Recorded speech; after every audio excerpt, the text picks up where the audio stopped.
الحمد لله نحمده ونستعينه ونستغفره ونؤمن به ونتوكل عليه ونعوذ بالله من شرور أنفسنا ومن سيئات أعمالنا من يهده الله فلا مضل له ومن يضلله فلا هادي له ونشهد أن لا إله إلا الله وحده لا شريك له ونشهد أن سيدنا مولانا محمدا عبده ورسوله أما بعد قال الله تعالى ولله على الناس حج البيت من استطاع إليه سبيلا ومن كفر فإن الله غني عن العالمين وعن ابن عمر رضي الله تعالى عنهما أن رسول الله صلى الله عليه وسلم قال بني الإسلام على 5 شهادة أن لا إله إلا الله وأن محمد رسول الله وإقام الصلاة وإيتاء الزكاة وحج البيت وصوم رمضان۔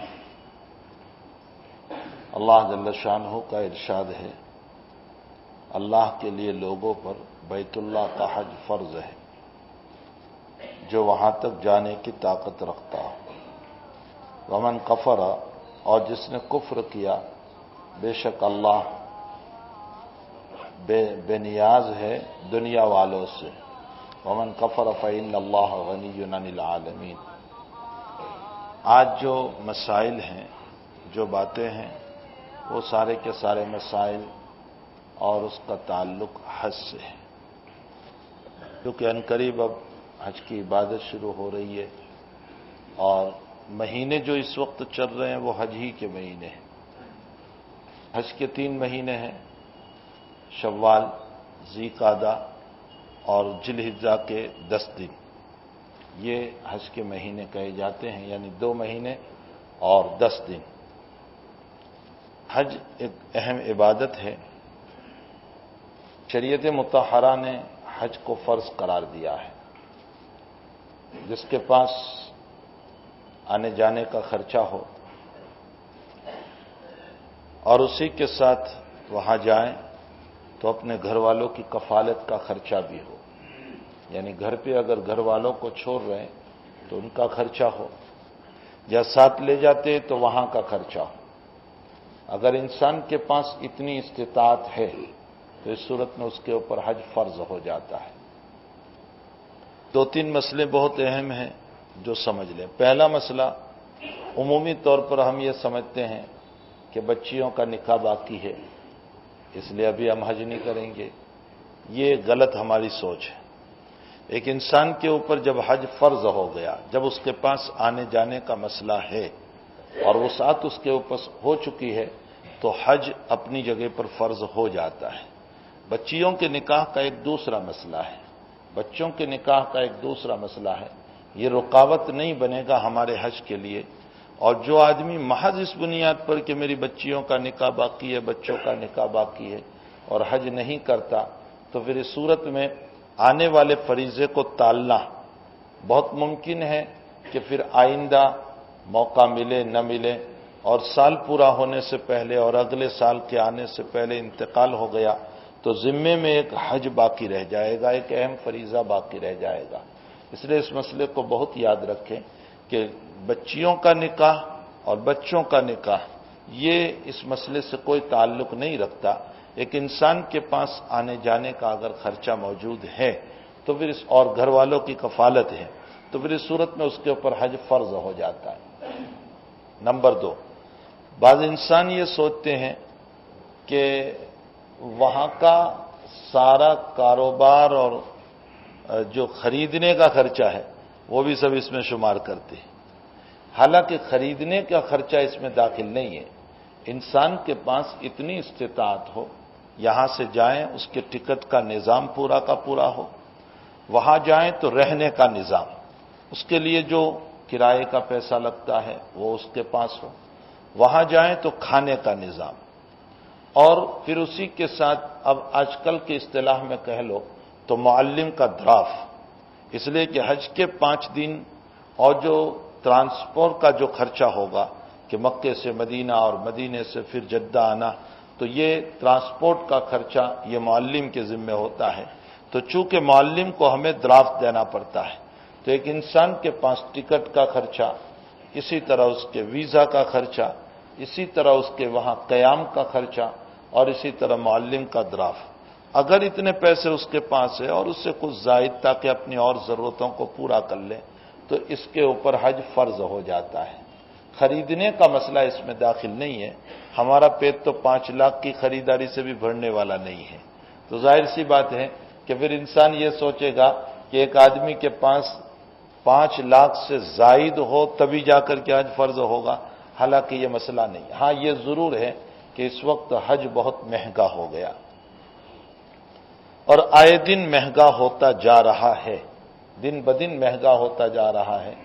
بیچارے ان لوگوں کے لیے جو وہاں کی بڑی تمنائیں رکھتے ہیں لیکن مسائل ایسے ہیں کہ جس کی بنیاد پر وہ حج کے لیے نہیں جا سکتے. یوں کہہ لیجئے کہ آج کل یہ کاروبار بنا لیا گیا ہے. چاہے وہ حج کمیٹی کا مسئلہ ہو چاہے وہ اور گروپ والوں کا مسئلہ ہو, یہ ایک کاروبار سا بن گیا ہے. حج کمیٹی سے متعلق بھی آپ دیکھ لیں, میں نے ایک مرتبہ بیٹھ کر ویسے ہی سروے کیا کہ جب وہ اعلان کیا جاتا ہے کہ بھئی ہم جو ہے اس وقت سے فارم قبول کرنا شروع کریں گے, اب وہ جو فارم بھرے جاتے ہیں ایک مثال کے طور پر وہ لوگ لینے والے ہوتے ہیں مثلا 15,000 آدمیوں کو, 10,000 آدمیوں کو, 7,000 آدمیوں کو, جو ان کا کوتا ہوگا اتنے آدمی کو لیتے ہیں. لیکن فارم جو بھرے جاتے ہیں وہ 20,000, 25,000, 30,000, 40,000 اتنے سارے فارم بھرے جاتے ہیں. اور جب فارم بھرے جاتے ہیں تو 200 روپے فارم فی ہوا کرتی ہے, اور یہ 200 روپے تو بہرحال آپ کے جانے والے ہی ہے. اب مان لو کہ اگر 25 سے 30,000 آدمیوں نے فارم بھرے تو اس صورت میں 30 کا ڈبل کر دو 100 روپے کے حساب سے, کافی پیسے تو اسی میں جمع ہو گئے. پھر اس کے بعد جو کچھ ٹکٹ کے مسائل ہیں اور پھر اس کے علاوہ ویزا کے, سعودی گورنمنٹ کی طرف سے تو ویزا فری ہے, اوپر لکھا ہوا ہے کہ حج کے ویزا کا کوئی پیسہ نہیں ہوتا ہے. لیکن آپ دیکھ لیں کہ ایک ایک گروپ کے اندر ویزا خریدنے والے کے لیے 50,000 روپے, اس وقت کا بھاؤ جو چل رہا ہے ویزا کا 7,000 روپے, 70,000 روپے, 75,000 روپیز, 75,000 روپے ایک ویزا کے لیے جا رہے ہیں. پھر اسی کے ساتھ ٹکٹ کا مسئلہ ہے کہ پہلے سے گروپ میں بنائی جانے والی ٹکٹ تو سستی پڑتی ہے, لیکن ادھر ظاہر کیا جاتا ہے کہ 45,000 ہے, 40,000 ہے وغیرہ. آپ حج کمیٹی کے اندر ہی اگر چلے جائیں تو پھر اس کے اندر رہائش کا مکان آپ کا ایک دور ہوتا ہے, جس رہائش کے ساتھ ایک ضعیف آدمی وہ کما حق کہو بیچارہ عبادت ہی نہیں کر پاتا. بس اتنا ہو جاتا ہے کہ دھکے مار کر کے اس کا حج پورا ہو جاتا ہے. کسی طرح پر وہ کسی کا سہارا لے لیتا ہے, چلتا رہتا ہے, اس کا آپ کا حج پورا ہو جاتا ہے, اس لیے کہ وہ پوری زندگی کا سرمایہ لگا کر کے گیا ہے. اس نے پوری زندگی 2-5 روپے جمع کر کے وہ اس راستے میں گیا ہے, تو اس کا ایک عشق ہوتا ہے, اس کا ایک پیار ہوتا ہے کہ میں اللہ کے گھر پہ آیا ہوں, تو وہ کسی طرح اپنے حج کو جس طرح بھی چاہتا ہے پورا کر لیتا ہے. تو ایک طرف اس کے اپنے مسائل ہے, اس کی ضعیفی ہے, اس کے ساتھ دور کی رہائش ہے, اس کے لیے بار بار حرم میں آنا مشکل ہے. پھر ایک مرتبہ چلیے بس کا نظام بھی, لوگ کہتے ہیں کہ وہاں دور سے بس کا نظام رکھا جاتا ہے, بس تمہاری صبح لے آئے پھر شام کو لے جائے گی. بیچارہ صبح سے شام تک وہیں حرم میں پڑا رہتا ہے. اب اس کے کھانے کا نظام ہے, وہ روزانہ ایک وقت دوپہر میں 10 ریال کا بھی کھا لے تو بھی بہرحال وہ تو کسی طرح پیسے جمع کر کے آیا ہے. آئے دن حج مہنگا ہوتا جا رہا ہے اور دن بدن مہنگائی بڑھتی جا رہی ہے. حق تعالی حج کی مہنگائی کو دور فرمائے تاکہ تمام کے تمام جو لوگ بیچارے زائرین حج ہیں, ویسے تو انسان جاتا ہے عمرے کی نیت سے بھی اور وہاں کی زیارت کر لیتا ہے, چلو 50,000, 55,000, 7,000 میں وہ زائرین بن کر کے وہاں چلا گیا اور اس نے زیارت کر لی حرمین الشریفین کی. لیکن حج بہرحال ایک حج ہے جو اس کی رونق ہوتی ہے, جو اس کے اندر ذوق اور شوق اور جو اس کے ساتھ ساتھ مینا عرفہ مزدلفہ میں جو تڑپنا ہوتا ہے وہ تو ہر انسان کی اپنی خواہش ہوتی ہے, اپنی ایک تمنا ہوتی ہے. لیکن حج اتنا مہنگا ہو گیا ہے کہ بس علمان الحفیظ, ایک آدمی, ایک غریب آدمی تو اس کا تصور ہی نہیں کر سکتا ہے کہ کیا میرا حج کا نظام بھی ہو سکتا ہے. پھر اسی کے ساتھ ساتھ فراڈ اتنا ہو رہا ہے، اتنے زیادہ دھوکے ہو رہے ہیں، اللہ اکبر۔ مجھے بہت رونا آتا ہے ان لوگوں پر جو دین کی نسبت پر پیسے کھا رہے ہیں، دین کی نسبت پر، عبادت کی نسبت پر پیسے کھا رہے ہیں، کہ ایک ٹائٹل قائم کر دیا کہ ہمارا ایک گروپ ہے، ہم جو ہے حج میں لے جائیں گے۔ بیچارے لوگوں نے اعتماد کیا اور اعتماد کر کے ایک اچھی خاصی رقم ان کو دی۔ اب حالات اخیر میں کیا ہوئے، بس انہوں نے کہہ دیا کہ ہمارے پاس ویزا نہیں ہے۔ اب یہ بیچارے تڑپ رہے، پریشان حال ہیں، جن کی زندگیوں کا سرمایہ انہوں نے لگا دیا۔ خود میرے ملنے والے ایک ہیں کہ جو زندگی کا سرمایہ لگا کر، وہ، ان کی بیوی، ان کی ایک بچی، تینوں نے ایک گروپ میں ابھی 3 سال پہلے یا 3 یا 4 سال پہلے پیسے بھرے تھے، اور پوری زندگی کا ان کا خلاصہ تھا۔ وہ کھیروت تھے، کھیتی میں سے کسی طرح پیسے جمع کر کے پیسے بھرے تھے، بس کہہ دیا کہ ویزا نہیں ہے۔ اچھا پیسے دے دیجئے، وہ پیسے بھی نہیں ملے، کچھ نہیں ہوا۔ بہرحال وہ بیچارے اس سال ایسے ہی رہ گئے، وہ حج نہیں کر پائے، پیسوں کے لیے دوڑتے رہے، تو اوپر سے ان کو دھمکیاں دی گئی مارنے کی، قتل کروانے تک کی دھمکیاں دی گئی۔ 1 سال گزرا، ان غریب کے اوپر کسی کو رحم آیا تو میاں بیوی کو حج کرا دیا کسی نے کہ جاؤ تمہارے پیسے چلے گئے، ہم تم کو حج کراتے ہیں۔ وہ پیسے تو ویسے کہ ویسے ہی رہ گئے، اللہ کو مقدر تھا، حج کر لیا، حج سے واپس آئے اور ان کا انتقال ہو گیا۔ ایسے کتنے لوگ ہیں جو بیچارے اپنی عبادت کے لیے پیسے بھرتے ہیں، لیکن ان لوگوں کی بدنیتی کیا، یعنی چلیے دنیا سے تو تم کھا لو تو کھا لو حرام کا، کم سے کم عبادت کے نام پر تو نہ کھاؤ، اللہ کے نام پر تو نہ کھاؤ، دین کے نام پر کو تو نہ کھاؤ۔ یعنی کتنی بری بات ہے کہ ہم عبادت کو واسطہ بنا کر کے کھا رہے ہیں، دین کو واسطہ بنا کر کے کھا رہے ہیں۔ ہمارا ضمیر کتنا مردہ ہو گیا، ہمارا ضمیر کتنا مردہ ہو گیا، ہمارا دل کتنا مردہ ہو گیا، کیسے حرام کی رقم ہمیں ہضم ہو جاتی ہے۔ اور بھائی یہ مسئلہ مسلم ہے، طے شدہ ہے، کبھی نہ کبھی اس پر یا ان کی نسل میں وہ حالات آتے ہیں کہ انسان دیکھ بھی نہیں پاتا، ایسے پھر اللہ تعالیٰ حالات ڈال دیتا ہے۔ بہرحال حرام کا جمع کیا ہوا سرمایہ وہ بہت پنپتا نہیں ہے، بہت کامیابی نہیں ملتی ہے، پھر اس میں حالات آتے ہیں، پریشانیاں آتی ہے، اور حالات اور پریشانیاں نہیں آتی تو کم سے کم اتنا تو ضرور ہوتا ہے کہ ما بعد الموت پھر عذاب کا مسئلہ شروع ہو جاتا ہے۔ کل ہی ایک صاحب میرے پاس آئے تھے، بہت عجیب و غریب بات بتائی، بہت عجیب و غریب بات بتائی۔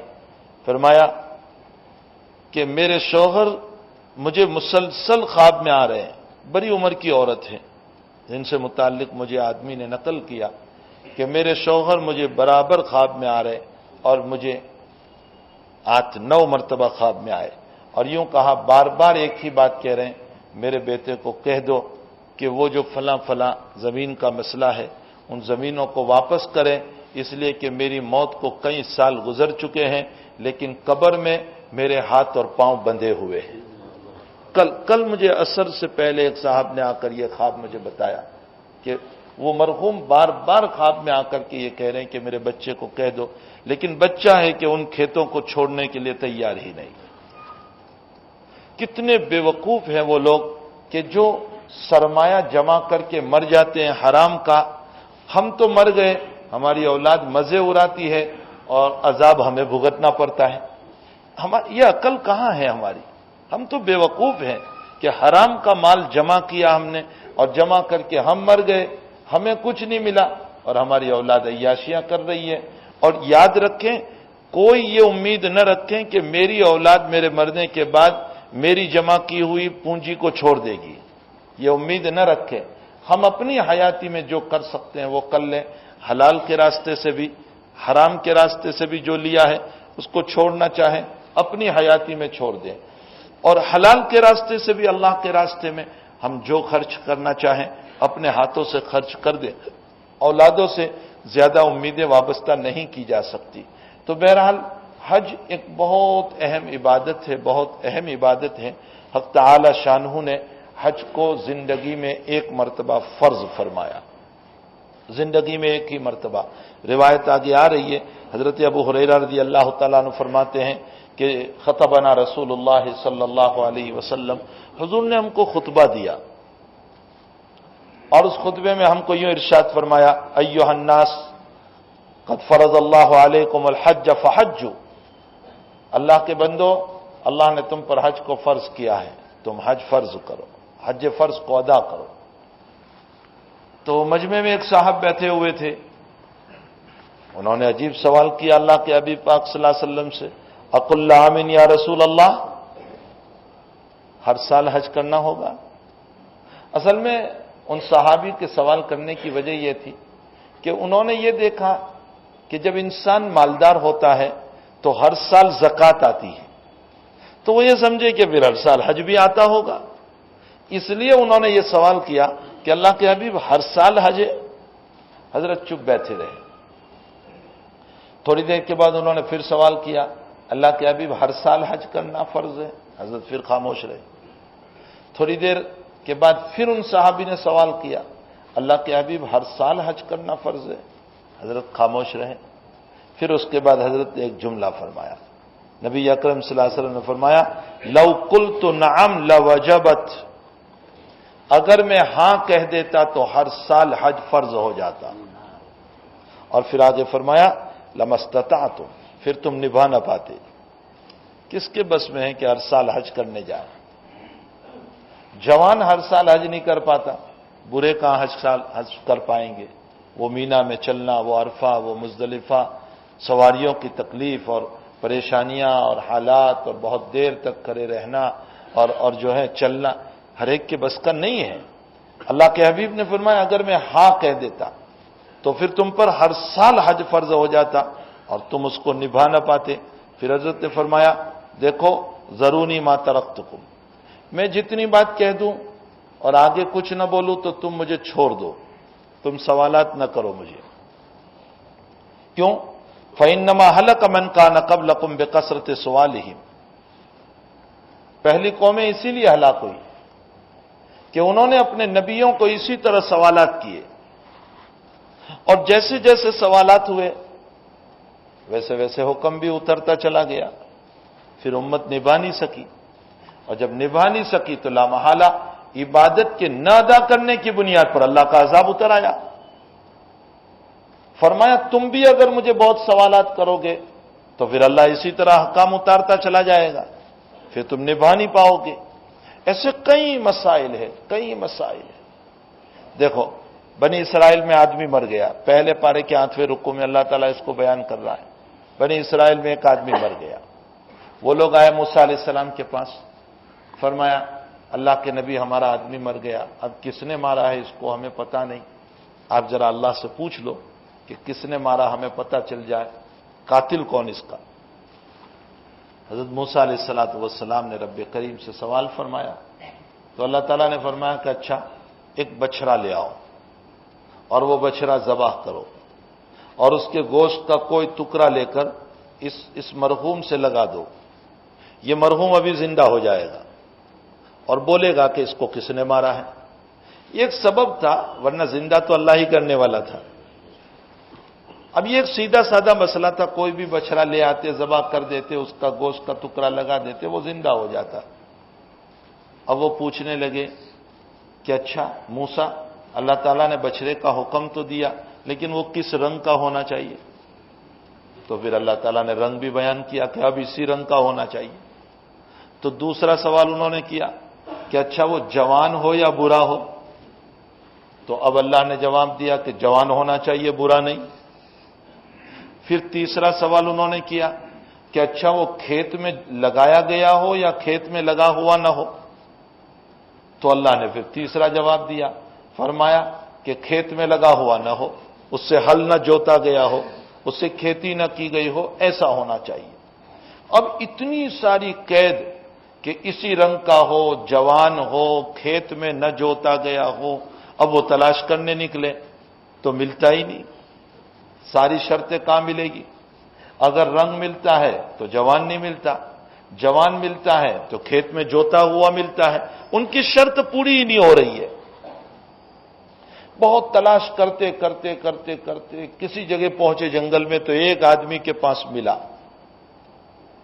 اس کے پاس ساری شرطیں موجود تھی، وہ کلر بھی وہ تھا، جوان بھی تھا، کھیت میں بھی جوتا نہیں گیا تھا۔ اب قیمت تو اس نے بھی دیکھا کہ اچھا بہت مجبور ہیں یہ لوگ، تو مجبوری کا فائدہ تو ہر دور میں لوگ اٹھاتے ہیں۔ کہا اس کی قیمت یہ ہوگی کہ اس کو ذبح کرنے کے بعد اس کا چمڑا نکالا جائے اور چمڑا بھر کر کے اس کے بدلے میں سونا دیا جائے، یہ اس کی قیمت۔ اب یہ آگے پیچھے ہونے لگے کہ بہت مہنگا جانور، کب خریدیں گے اس کو، اور اتنے پیسے ادا کیسے کریں گے؟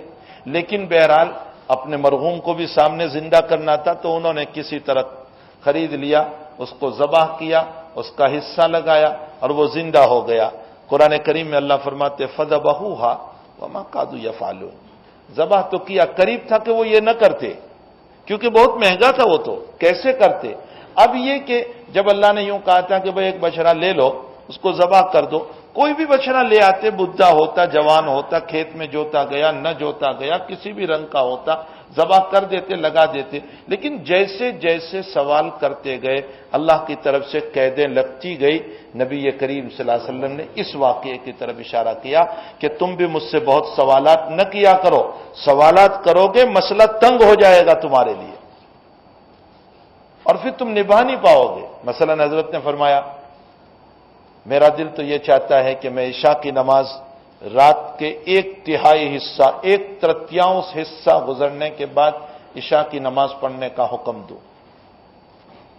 اب 1/3 یعنی پوری رات کو آپ 3 حصوں میں تقسیم کرو، پہلا حصہ جب ختم ہوگا تب عشاء کی نماز۔ چلیے جب راتیں لمبی ہوتی ہے تب تو کوئی مسئلہ ہے، لیکن جب رات بہت چھوٹی ہو تو اس میں آپ کا 1/3 رات کو 12 بجے ہوگا، تو عشاء کی نماز رات 12 بجے اب کون پڑھتا؟ اللہ کے نبی فرماتے میرا جی تو یہی چاہتا تھا کہ میں عشاء کی نماز کو 1/3 گزرنے کے بعد پڑھنے کا حکم دوں۔ کیوں اتنی تاخیر سے؟ فرمایا تاخیر سے پڑھیں گے تو باتوں میں مشغول نہیں ہوں گے، نماز پڑھ کے سو جائیں گے، تو سب کا سونا نماز پر ہوگا، اور جب نماز پر ہوگا تو رات میں موت ہو گئی تو خاتمہ بالخیر ہوگا۔ یہ نبی کا منشا تھا، لیکن حضرت نے فرمایا اتنی تاخیر کا حکم دوں گا تو لوگ پڑھ نہیں پائیں گے۔ اسی لیے آج کل بھی ماحول اور مزاج یہ ہے کہ جہاں جلدی نماز ہوتی ہے اسی مسجد میں بھاگتے ہیں کہ بھئی جہاں اول وقت میں نماز ہوتی ہے وہاں پڑھ لو۔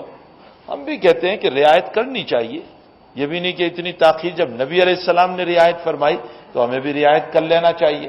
تو حضرت نے فرمایا کہ لوگ نماز پڑھ نہیں پائیں گے۔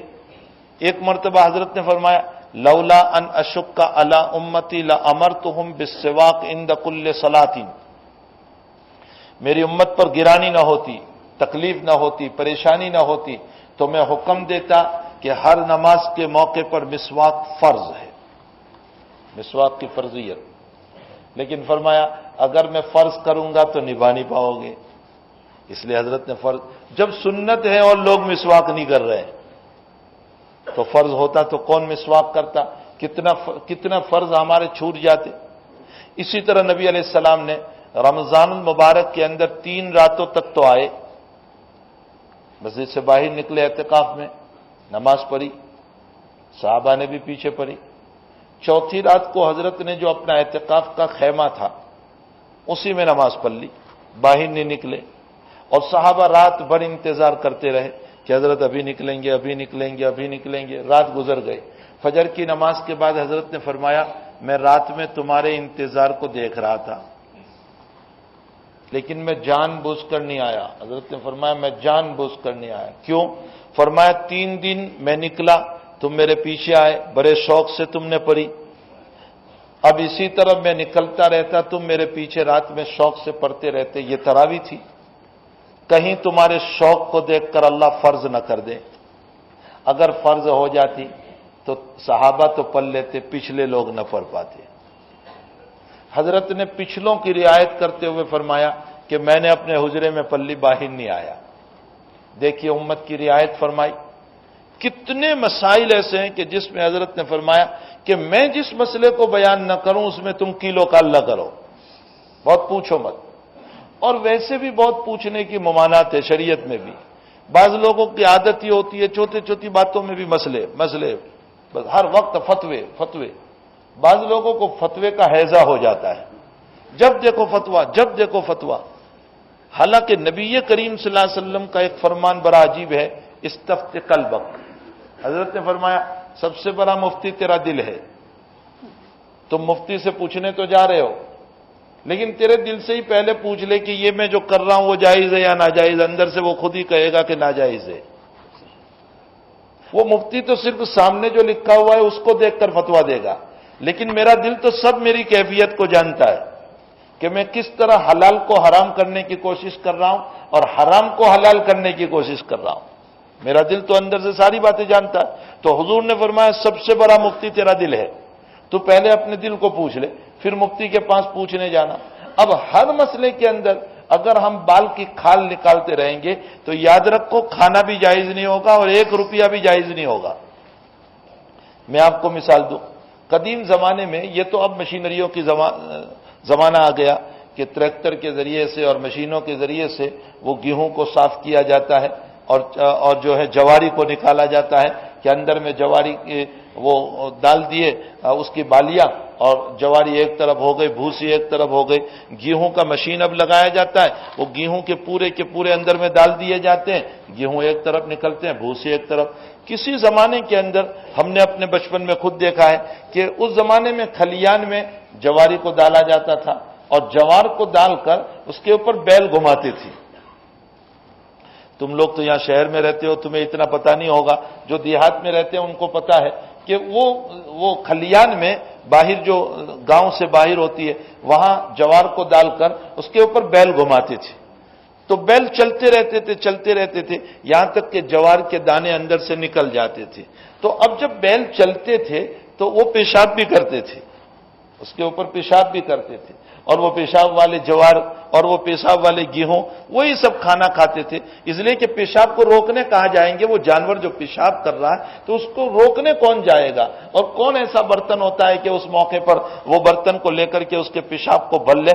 تو وہ پیشاب اندر کرتا رہتا تھا.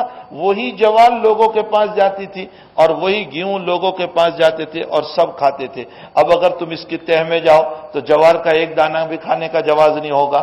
اچھا، اب آپ دیکھیے یہ جتنے پیسے ہمارے پاس کاروبار میں، دکان میں، بزنس میں، مکانوں میں ہر جگہ آ رہے ہیں، یہ تمام کے تمام پیسے تو اصل میں ریزرو بینک سے ہو کر ہی آ رہے ہیں. ریزرو بینک کے علاوہ تو پیسے نکل نہیں سکتے. تو ریزرو بینک سے ہی پیسے تو نکل رہے ہیں. اور بینک چاہے ریزرو ہو، چاہے اسٹیٹ بینک ہو، چاہے بینک آف انڈیا ہو، چاہے دنیا کی کوئی بھی بینک ہو، پرائیویٹ ہو یا گورنمنٹ بینک ہو، بہرحال تمام بینکوں کا کاروبار تو سودی کاروبار ہے. اور جب سودی کاروبار ہے تو ریزرو بینک سے لے کر نیچے تک ساری بینکوں کے کاروبار تو سودی ہے. اب جتنے پیسے آ رہے ہیں وہ بینک سے پاس ہو کر کے ہی تو آ رہے ہیں. اب تم بال کی کھال نکالنے جاؤ گے تو پھر تمہارے لیے ایک پیسہ بھی استعمال کرنے کی ہدایت نہیں ہو سکتی، اس لیے کہ یہ تو بینک سے نکل کر آئے، اس کو استعمال کیسے کریں گے؟ اس لیے فقہا نے یہ فرمایا کہ بہت زیادہ پوچھ تاچھ نہ کیا کرو. ہاں، مسائل کے خلاف بھی نہ کرو، شریعت کے خلاف بھی نہ کرو. جو آپ کا دل کہہ رہا ہے کہ یہ جائز نہیں تو نہیں. سود جو صراحتاً آ رہا ہے بینک سے وہ حرام ہے. لیکن اب آپ کاروبار میں بیٹھے ہوئے اور کاروبار میں بیٹھ کر 1 روپے کی چیز 2 روپے میں بیچی اور آپ کو 1 روپیہ نفع ملا. اب اس پر بھی کوئی شکوک قائم کرنا، کوئی شک قائم کرنا، جیسے بعضوں کا مزاج ہوتا ہے کہ شک اس طرح قائم. اسی لیے حضرت امام ابو یوسف رحمۃ اللہ علیہ عجیب و غریب بات فرماتے ہیں جو علامہ سرخسی رحمۃ اللہ علیہ نے مبسوط میں لکھی. امام ابو یوسف رحمۃ اللہ علیہ فرماتے ہیں کہ کسی کو کوئی چیز ملے تو اس کو لقطہ کہا جاتا ہے. لقطہ کا معنی گری پڑی چیز.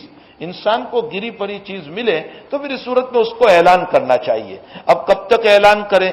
تو امام ابو حنیفہ رحمۃ اللہ علیہ فرماتے ہیں کہ 1 سال اعلان کرو. امام مالک رحمۃ اللہ علیہ فرماتے ہیں کہ چیز کو دیکھ کر اعلان کرو. اگر وہ چیز ایسی ہے کہ اس کا مالک 15 دن تلاش کر کے خاموش ہو گیا تو 15 دن اعلان کرو، لیکن وہ چیز ایسی ہے کہ مالک 6 مہینے کے بعد بھی تلاش کرتا ہوگا تو پھر 6 مہینہ اعلان کرو، اور اگر یہ چیز ایسی ہے کہ سال کے بعد بھی وہ تلاش کرتا ہوگا، بڑی قیمتی چیز ہے، مثلا 15-20 تولہ سونا ہے، تو اس صورت میں سال بھر اعلان کرو۔ بہرحال اعلان کرتے رہو۔ اب اگر سال بھر اعلان کیا، 2 سال اعلان کیا، کوئی نہیں آیا، تو اب اس کے بعد امام شافعی رحمۃ اللہ علیہ وغیرہ تو فرماتے ہیں کہ خود کھا لو، مالدار ہو غریب ہو اجازت ہے، خود کھا لو۔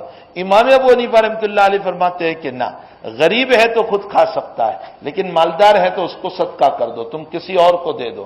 لیکن ساتھ ساتھ مسئلہ بھی یاد رکھو کہ تم نے صدقہ کر دیا اس کو، یا تم غریب تھے خود کھا لیا، اور اب وہ آدمی آ گیا جس کی یہ چیز گم ہوئی تھی اور اس کو پتا چلا کہ آپ اعلان کر رہے تھے، وہ آیا، تو آپ کو وہ چیز اس کو واپس کرنی ہوگی، اس کا پیسہ واپس کرنا ہوگا، اور تم نے جو صدقہ کیا ہے وہ تمہاری طرف سے ہوا، وہ چیز تمہیں واپس کرنی ہوگی۔ اس کو کہا جاتا ہے لقطہ، لیکن چیز کی اہمیت کو دیکھ کر اعلان ہوگا، چیز کی اہمیت کو دیکھ کر اعلان ہوگا۔ اب کسی کو 5 روپے ملے، مثلا 5 روپے کی اس وقت کوئی اہمیت نہیں ہے، 2 روپے کے سکے کی اس وقت کوئی اہمیت نہیں ہے، 5 روپے 2 روپے اس کی کوئی اہمیت ہی نہیں، راستے میں گرے پڑے 2 روپے ہوتے ہیں، کوئی اٹھانے کے لیے بھی تیار نہیں ہوتا، تو یہ 5 روپے کا سکہ 2 روپے کا سکہ اس کی کوئی اہمیت نہیں ہے۔ تو جس کی کوئی اہمیت نہ ہو اس کا اتنا زیادہ کوئی اعلان کرنے کی ضرورت نہیں ہے، وہ اٹھا کر کے کسی کو دے دو،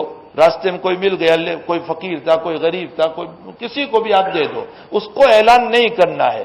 اب اگر کوئی آدمی اس کو لے کر بھی 2 روپے کا سکہ لے کر، 5 روپے کا سکہ لے کر یا مسجد کے صحن میں کھڑا ہو کر اعلان کر رہا ہے کہ مجھے 5 روپے کسی کے ملے ہیں، مجھے 2 روپے کسی کے ملے ہیں، تو حضرت امام ابو یوسف رحمۃ اللہ علیہ فرماتے ہیں کہ قاضی وقت کو چاہیے، جج کو چاہیے کہ اس کو پکڑے اور پکڑنے کے بعد اس کو 10 کورے مارے، یہ جو اعلان کر رہا ہے اس کو 10 کورے مارے۔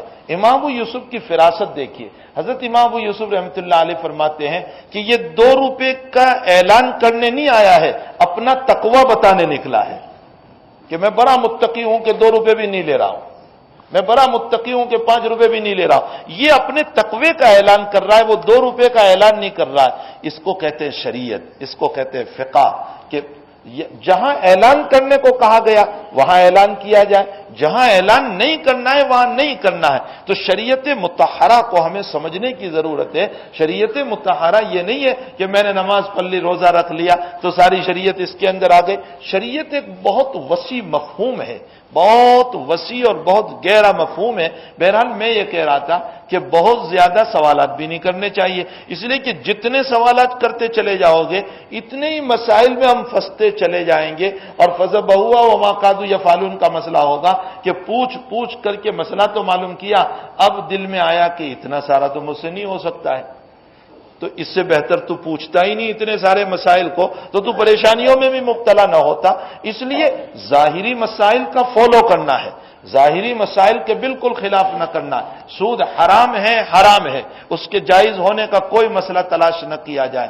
اسی طریقے سے میرے کاروبار میں آیا ہوا نفع میرے لیے جائز ہے، اس کے اندر کوئی مسئلہ نہیں ہو سکتا ہے، لیکن بلا وجہ کے شکوک قائم کرنا، شبہ قائم کرنا اور شبہات کو قائم کر کے اس طرح پر اپنے آپ کو پریشانی میں مبتلا کرنا، نبی اکرم صلی اللہ تعالی علیہ وسلم نے فرمایا مجھے 3 چیزیں بہت ناپسند ہیں۔ قیل و قال، بہت زیادہ سوال و جواب، یہ اللہ کے نبی کو ناپسند تھا، بہت زیادہ سوال و جواب اللہ کے نبی پسند نہیں فرماتے تھے۔ وکثرت السوال، اور بہت زیادہ سوالات کرتے رہنا، حضرت اس کو بھی ناپسند فرماتے تھے۔ وَإِضَاعَةَ الْمَالِ، اور مال میں فضول خرچی، اسراف۔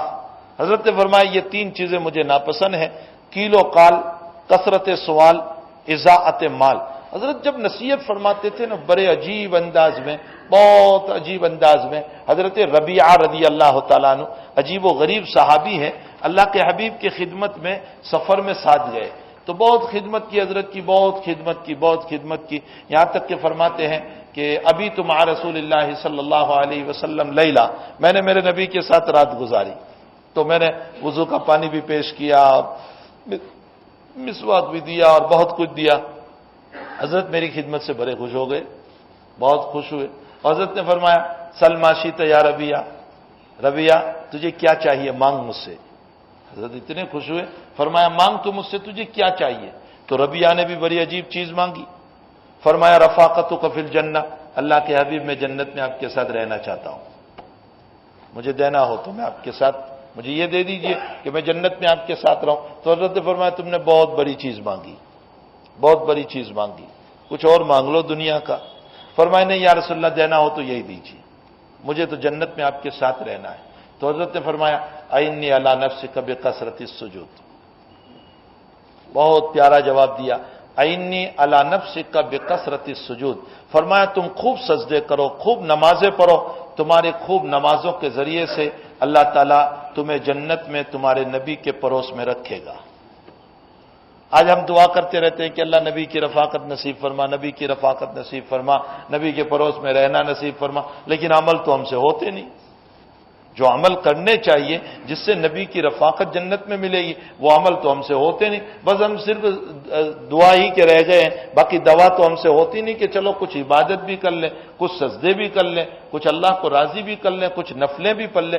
آج ہی میں نے اپنے بچوں کو بخاری شریف میں ایک بات آئی تو میں نے کہا امام بخاری رضی اللہ تعالیٰ عنہ فرماتے ہیں کہ میں پوری دنیا میں گھومتا رہا اور روایتوں کو جمع کیا، اور جمع کرنے کے بعد پھر فرماتے ہیں کہ میں مسجد نبوی میں، مسجد حرام میں، حرم مکی میں بیٹھا، اور فرمایا کہ میں نے مجموعہ روایات کو وہاں پر لکھا، لیکن کس طرح لکھا؟ فرمایا استخرت من اللہ تبارک و تعالی، میں نے استخارہ کیا ہر روایت پر استخارہ کیا کہ یہ روایت صحیح ہے یا نہیں، یہ روایت، حالانکہ پہلے ساری تحقیق کر چکے ہیں کہ اس کے جتنے راوی ہیں وہ سب صحیح ہے، سب ثقہ ہے، سب عادل ہیں، سب تقوی والے ہیں، ساری تحقیق ہو چکی ہے، لیکن پھر بھی اب کتاب لکھنے بیٹھے تو 6 لاکھ حدیثوں میں سے یہ روایتیں لکھی ہے، قریباً 9000 روایتیں، 9082 روایتیں بخاری شریف میں ہیں، تو 6 لاکھ حدیثوں میں سے چن کر اتنی روایتیں بخاری شریف میں لکھی۔ فرمایا میں ہر روایت پر اللہ سے استخارہ کیا، وصلیت رکعتین، اور ہر روایت پر میں نے 2 رکعت نماز پڑھی، حتی تیقنت، جب تک مجھے یقین نہیں ہو گیا وہاں تک میں نے بخاری میں اس روایت کو جگہ نہیں دی۔ تو میں نے بچوں سے کہا کہ 9000 روایتیں لکھی ہے اور ہر روایت پر 2 رکعت پڑھی، تو 9 کو ڈبل کر لو، 18000 رکعتیں پڑھی۔ یہ تو نفل نماز پڑھی 18000 رکعتیں۔ ہمارا حال یہ ہے کہ عشاء کی 2 رکعت نفل نہیں پڑھی جاتی، جو 2 رکعت نفل ہے نا وہ ہم سے نہیں پڑھی جاتی، وہاں صرف روایت کو کتاب میں لینے کے لیے 18000 رکعتیں پڑھی، پھر اللہ ان کی کتاب کو مقبولیت کیوں عطا نہیں کرے گا؟ ظاہر سی بات ہے، من کان للہ کان اللہ لہ، جو اللہ کا ہو جاتا ہے اللہ اس کا ہو ہی جاتا ہے، یہ ایک مسلم مسئلہ ہے کہ جو اللہ کا ہوتا ہے اللہ تعالیٰ بھی اس کا ہو جاتا ہے۔ تو بہرحال حج ایک عظیم ترین عبادت ہے، عظیم ترین۔ تو روایت میں وہ صحابی نے کہا یا رسول اللہ ہر سال، حضرت 3 مرتبہ انہوں نے سوال کیا، خاموش رہے، اس کے بعد فرمایا جب میں کوئی بات وضاحت نہ کروں تو خاموش رہو، اگر میں ہاں کہہ دیتا تو پھر اللہ ہر سال فرض کر دیتا اور تم نبھا نہ پاتے، اور تم سے پہلی قوم اسی طرح ہلاک ہو گئی کہ انہوں نے اپنے نبی سے بہت سوالات کیے، بکثرت سوالہم و اختلافہم علی انبیائہم، بہت سوال کیے اور پھر نبی کی باتوں میں اختلاف کر لیا، کریں نہ کریں، کریں نہ کریں، نتیجہ یہ ہوا کہ اللہ کا عذاب ان پر آیا۔ فَإِذَا أَمَرْتُكُمْ بِشَيْءٍ فَأْتُوا مَا اسْتَطَعْتُمْ وَإِذَا نَهَيْتُمْ عَنْ شَيْءٍ فَدَعُوهُ، میں تمہیں کسی کام کا حکم دوں اپنی طاقت کے مطابق کر لو، اور اگر میں جن کاموں سے منع کروں اس سے تم رک جاؤ۔ دیکھو نبی نے ایک جملہ استعمال فرمایا، میں جن کاموں کا تمہیں حکم دوں اپنی طاقت کے مطابق کر لو، یہ نہیں کہ میں نے حکم دیا تو اب تمہیں زبردستی اپنی ذات پر ظلم کر کے کرنا پڑے گا، نہیں۔ نبی علیہ السلام نے ہمیں حکم دیا، دیکھو تہجد اعلیٰ نماز ہے، سنت نماز ہے، حضرت نے فضائل بیان فرمائے، حضرت کے لیے فرض تھی تہجد کی نماز، لیکن امت کے لیے سنت ہے۔ اب حضرت نے فرمایا تم پڑھو گے تو تمہارے لیے فائدہ ہوگا، رات میں اللہ تمہاری طرف متوجہ ہوگا وغیرہ وغیرہ۔ لیکن حضرت جب تہجد پڑھتے تھے تو اتنی لمبی کہ پاؤں مبارک میں ورم آ جاتا تھا، حتی فتت قدماہ، کبھی کبھی خون نکلنے لگتا تھا۔ حضرت تو بہت لمبی پڑھتے تھے۔ امت کو یہ نہیں کہا کہ تم اتنی لمبی پڑھو، مستطعتم، تمہاری طاقت کے مطابق پڑھو۔ اسی لیے میں کہتا ہوں کہ اس وقت ہمارے وہاں 4:50 پر صبح صادق ہو رہی ہے۔ میں نہیں کہتا ہوں کہ آپ 3 بجے سے کھڑے ہو جاؤ، نہیں، میں کہتا ہوں آپ کو 4:10 پر اٹھو اور آپ 15-20 منٹ استنجا وضو سے فارغ ہو جاؤ، پھر بھی آپ کے پاس 20 منٹ رہے گی۔ ان 20 منٹ کے اندر آپ مختصر صورتوں ہی سے اس تہجد کو پڑھ لو، حق تعالی شان ہو اس تہجد کو بھی ضرور قبول کر لے گا۔ نبی علیہ السلام فرماتے ہیں اذا امرتکم بشیء فاتوا ما استطعتم، تمہاری قوت کے مطابق، تمہاری طاقت کے مطابق تم پڑھو۔ نبی علیہ السلام ہم پر بوجھ ڈالنا نہیں چاہتے، لا یکلف اللہ نفسا الا وسعها۔ جبھی تو مسئلہ تھا کہ حضرت معاذ ابن جبل نے جب لمبی نماز عشاء کی پڑھا دی، لمبی نماز، اور وہ صحابی کھیت سے آئے تھے، بہت تھکے ہوئے تھے، صبح سے شام تک کھیت میں کام کر کے آئے تھے۔ اب انسان کھیت میں کام کرتا ہے، اور پھر اس زمانے کے کھیت جہاں دھوپ بھی سخت عرب کی، پھر کھانے پینے کا خاص کوئی نظام بھی نہیں، وہ بیچارے کچھ کھجور کھا لیتے ہوں گے، کیا کرتے ہوں گے، اور رات دیر سے آئے، اور پھر ادھر معاذ ابن جبل نے لمبی نماز سورہ بقرہ شروع کر دی۔ تو صحابی بیچارے تھکے ہوئے تھے، پیچھے سے نماز توڑ دی، اکیلے پڑھ کے چلے گئے، معاذ سے نماز توڑ دی اور اکیلے پڑھ کر چلے گئے۔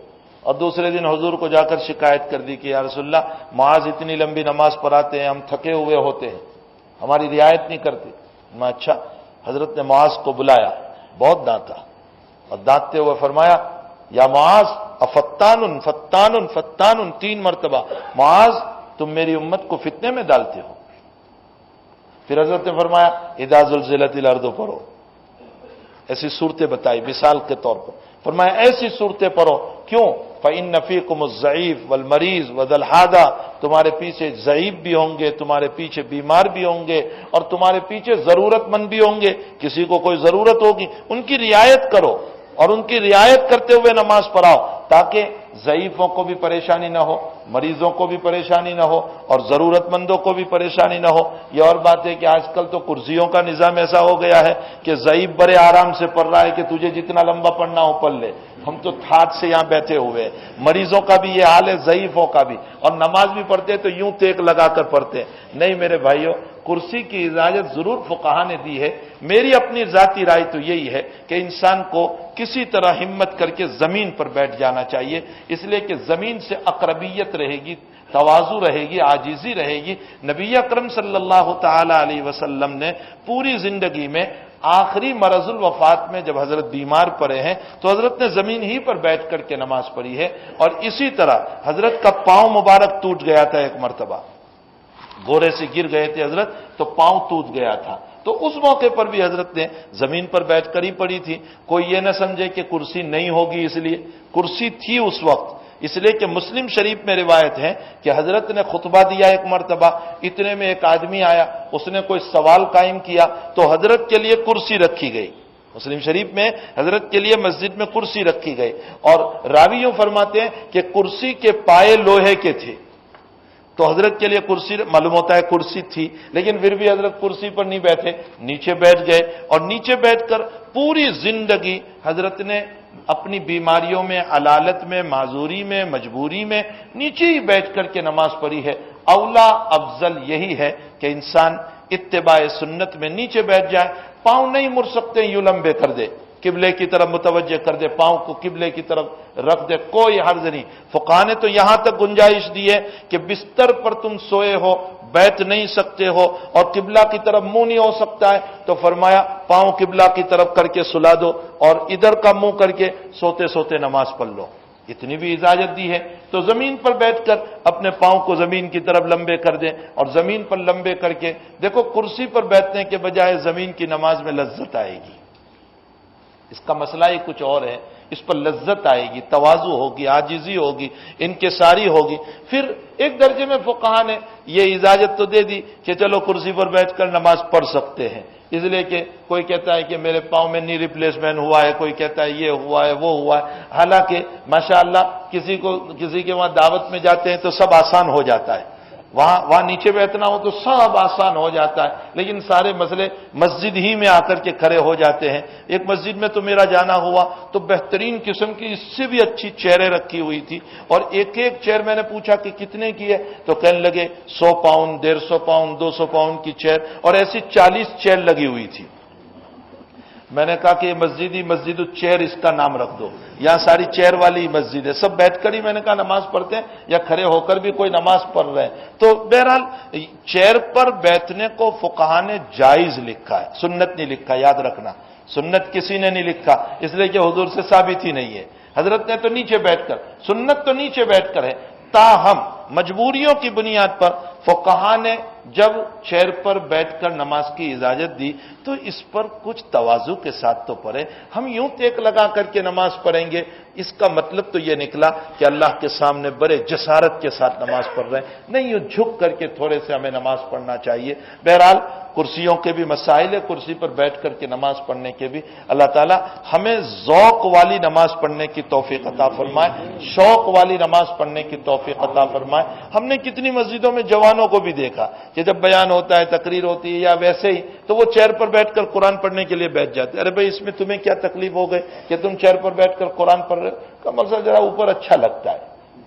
اللہ ہو، یعنی اللہ کے گھر میں جو مقام تواضع. دیکھو مسجد کا نام مسجد رکھا گیا. مسجد کیوں رکھا گیا؟ سجدے کی جگہ. مسجد کا معنی ہوتا ہے سجدے کی جگہ. مرکع، رکوع کی جگہ. یہ بھی تو کہہ سکتے تھے مسجد کو مرکع، رکوع کی جگہ. مقام، قیام کی جگہ. نماز میں قیام بھی تو ہوتا ہے، رکوع بھی تو ہوتا ہے. ان میں سے کوئی نام مسجد کا نہیں رکھا گیا. مسجد سجدے کی جگہ، یہ نام کیوں رکھا گیا؟ فرمایا سجدے میں تواضع ہے. معلوم ہوتا ہے مسجد میں آؤ تو خوب تواضع سے آؤ، خوب عاجزی سے آؤ، خوب انکساری سے آؤ، اپنے آپ کو اللہ کے سامنے جھکا کر کے آؤ، اس لیے کہ تم بہت بڑے مالک کے سامنے جا رہے ہو، بہت بڑے مالک کے سامنے. دنیا کا تمہارا بادشاہ وہاں بیٹھا ہوا ہے، تمہارا پرائم منسٹر، یہاں کیا ہو رہا ہے اس کو پتہ نہیں ہے، لیکن میرا رب رات کے اندھیروں میں بھی میری نگرانی کر رہا ہے. تو ہمیں ان ربک لبالمرصاد، ان ربک لبالمرصاد، اللہ تیرے گھات میں لگا ہوا ہے. مرصاد کا معنی تاک میں. جیسے شکاری ہوتا ہے نا، وہ جب شکار کرنے کے لیے جاتا ہے تو ہرن بھاگتا ہے تو وہ تاک میں لگا ہوا ہوتا ہے کہ ذرا نکلے اور میں تیر چلاؤں، میں گولی چلاؤں اس کے اوپر. اس کو مرصاد کہتے ہیں. اللہ نے یہ لفظ اپنے لیے استعمال کیا، ان ربک لبالمرصاد. ترجمہ ہے میں برابر تیری تاک میں لگا ہوا ہوں، تو ایک سیکنڈ کے لیے بھی میری آنکھوں سے ادھر ادھر نہیں ہو سکتا ہے.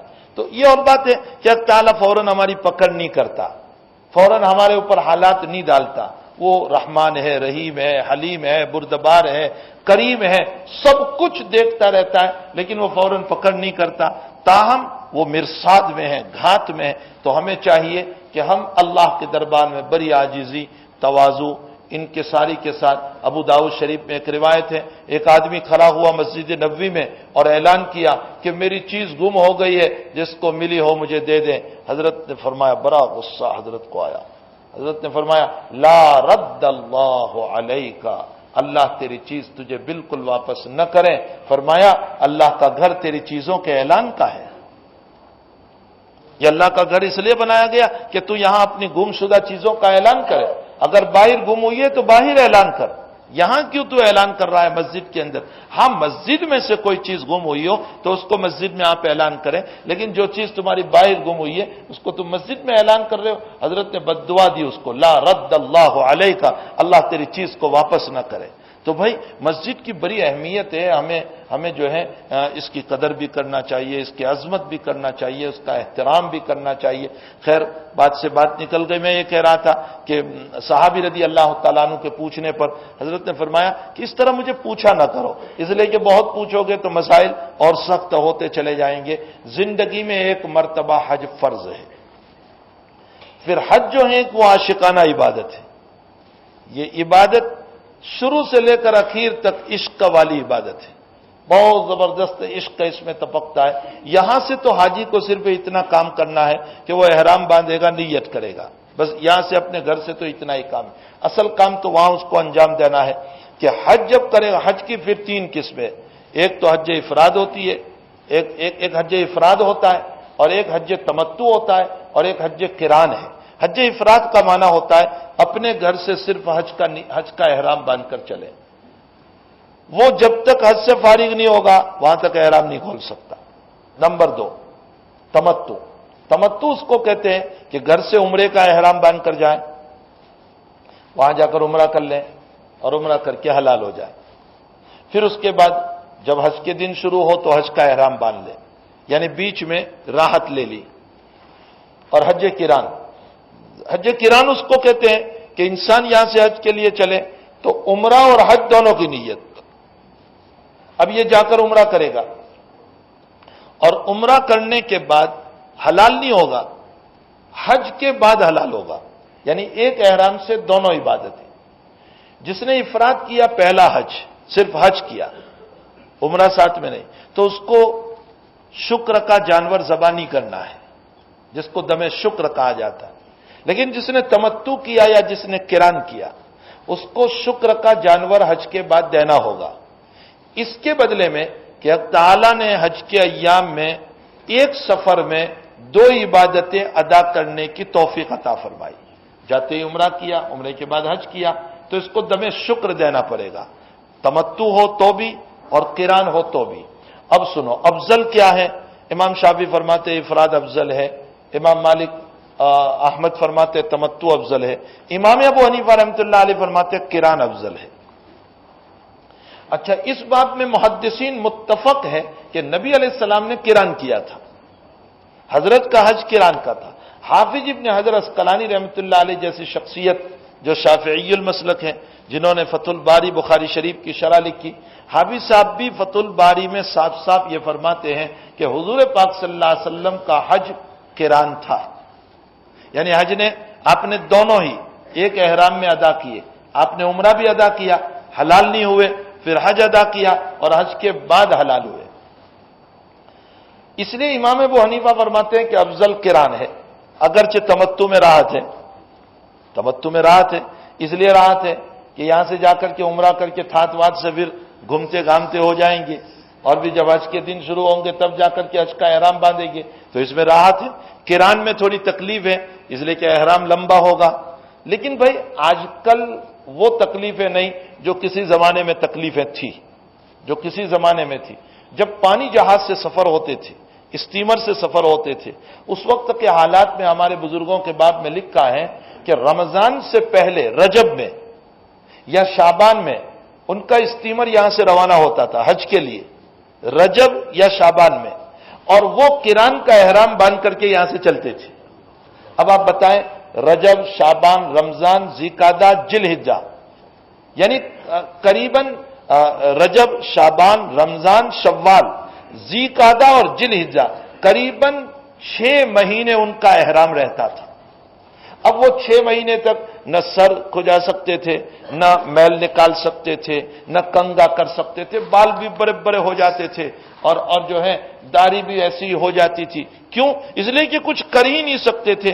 اب بتاؤ ان کو کتنا مزہ آتا ہوگا اس وقت قران کی حالت میں۔ ہمارا قران کیا ہے؟ ہمارے وہاں تو اتنی بھی راحت ہے کہ بھائی حج سے 5 دن پہلے کا فلائٹ لے لو، 7 دن پہلے کا فلائٹ لے لو، 10 دن پہلے کا فلائٹ لے لو، تو اب ہمیں زیادہ سے زیادہ 10-12 دن کا احرام رہنا پڑتا ہے، لیکن کم سے کم قران ادا کرنے سے نبی کی ایک سنت ادا ہو جاتی ہے۔ پھر اللہ کے حبیب نے فرمایا الاجر علی قدر نسبک، تمہیں جتنی تکلیف ہوگی اتنا ثواب زیادہ ملے گا۔ تو قران میں تھوڑی تکلیف ہوگی لیکن اتنا ثواب بھی تو زیادہ ملے گا۔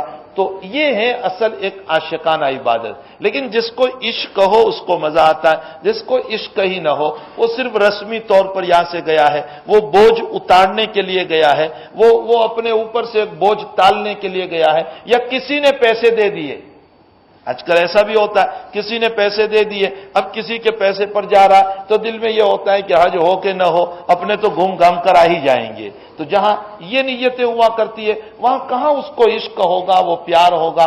اسی لیے حج بدل کے اندر بھی یہ کہا گیا کہ بھئی نیک لوگوں کو حج میں بھیجو، دیندار لوگوں کو حج میں بھیجو، تاکہ تمہارے مرحوم کا حج صحیح طور پر ادا ہو۔ عام طور پر ایک مسئلہ لوگ یہ پوچھا کرتے ہیں کہ عورت مرد کے بدلے میں یا مرد عورت کے بدلے میں حج بدل کر سکتی ہے؟ بالکل کر سکتے ہیں، کوئی عرض نہیں۔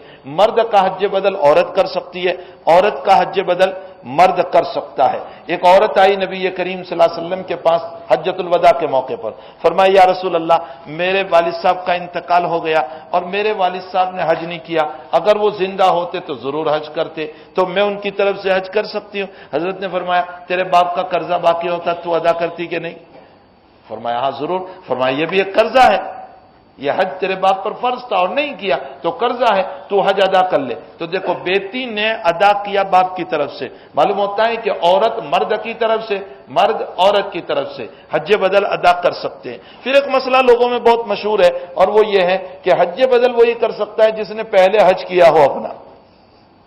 یہ مسئلہ نہیں ہے، امام شافعی رحمۃ اللہ علیہ کے وہاں ہے کہ پہلے اپنا حج کیا ہو وہ حج بدل کرے۔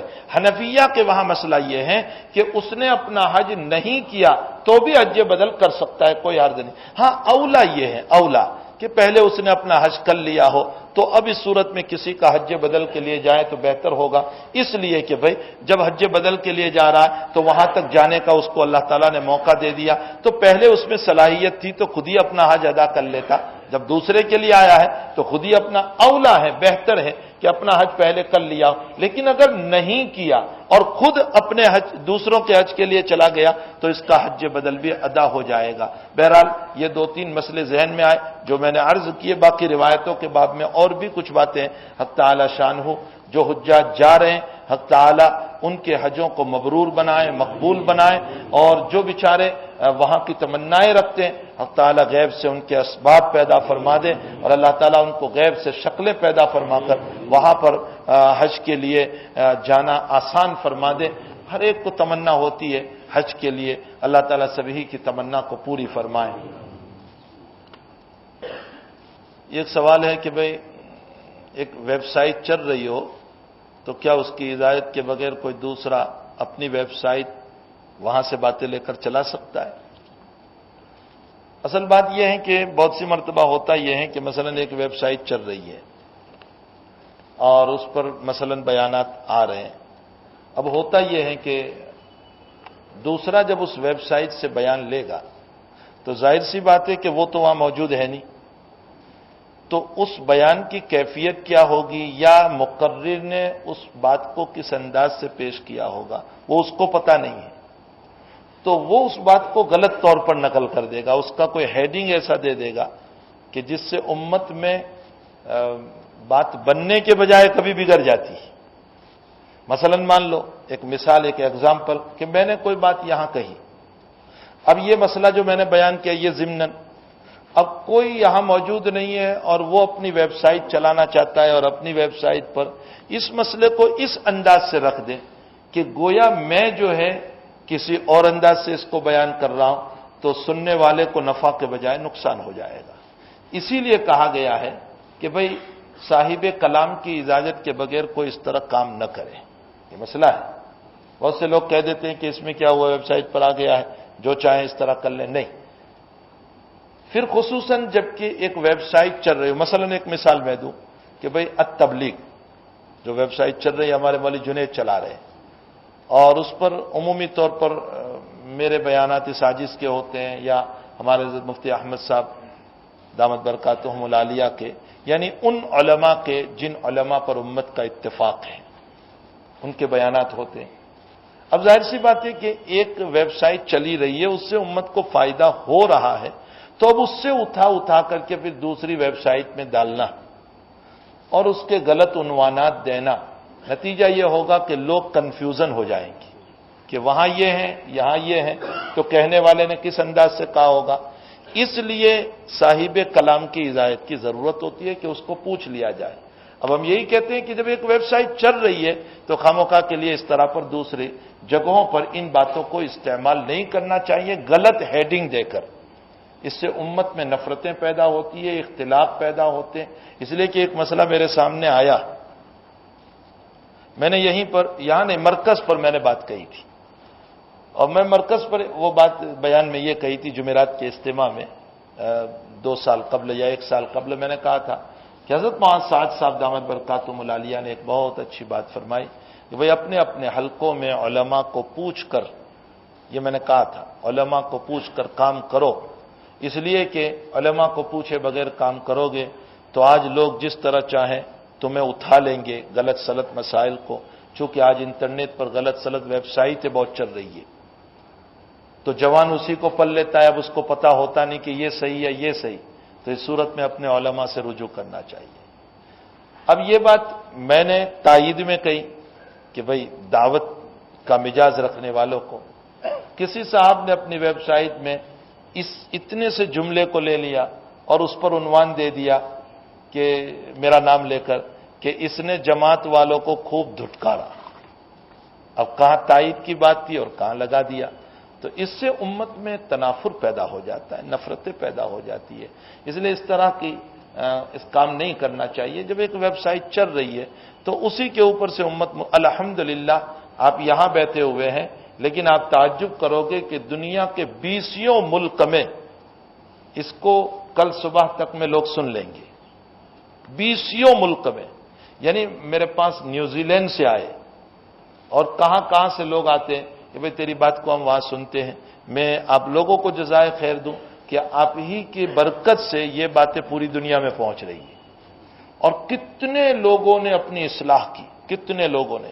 ایک صاحب ہمارے مولوی صاحب گواہ ہیں، یہ ساتھ تھے اور فون آیا کہ میں مکہ میں رہتا ہوں اور قریباً 15 سال سے رہتا ہوں، میں ایک نماز نہیں پڑھتا تھا مکہ میں رہتے ہوئے بھی، صرف جمعہ پڑھتا تھا، صرف جمعہ. فرمایا دکان بند کرنے کا وقت آتا تو میں اندر چلا جاتا، باہر سے دکان بند اندر. فرمایا کسی نے سورت کے کسی ساتھی نے، یہاں سے کوئی صاحب گئے ہوں گے، انہوں نے موبائل سے ان کو 1-2 بیان دے دیے، انہوں نے سنے، درس حدیث سنا، اس کے بعد انہوں نے توبہ کی. آج 5 نمازیں وہ حرم شریف میں پڑھتے. ایسے کئی لوگ ہوں گے کہ اللہ تعالیٰ جن کو توفیق دے دیتا ہے. یہ آپ لوگوں کی برکت ہے، یہ تعالیٰ اس مجلس کی برکت سے یہاں تو خیر مجھے اور آپ کو فائدہ ہوتا ہی ہے، لیکن دنیا میں بھی بے شمار لوگوں کو فائدہ ہو رہا ہے. تو خیر جب ایک ویب سائٹ چل رہی ہے، اس پر باتیں نقل ہو رہی ہے، تو دوسرے ویب سائٹ والوں کو پھر اس طرح کا کام نہیں کرنا چاہیے. اللہ تعالیٰ امت کو صحیح سمجھ نصیب فرمائے. دوسرا ایک خاص اعلان یہ ہے کہ یہاں پارکنگ کا نظام جو ہے بہت گڑبڑ رہتا ہے. بار بار کہا جاتا ہے کہ بھئی وہ آنے جانے والوں کو بہت تکلیف ہوتی ہے. تو جو احباب پہلے آ جاتے ہیں، نماز سے پہلے جلدی آ جاتے ہیں، تو پیچھے جو اینگلو اسکول کے قریب جو جگہ ہے وہ خالی پڑی ہوتی ہے.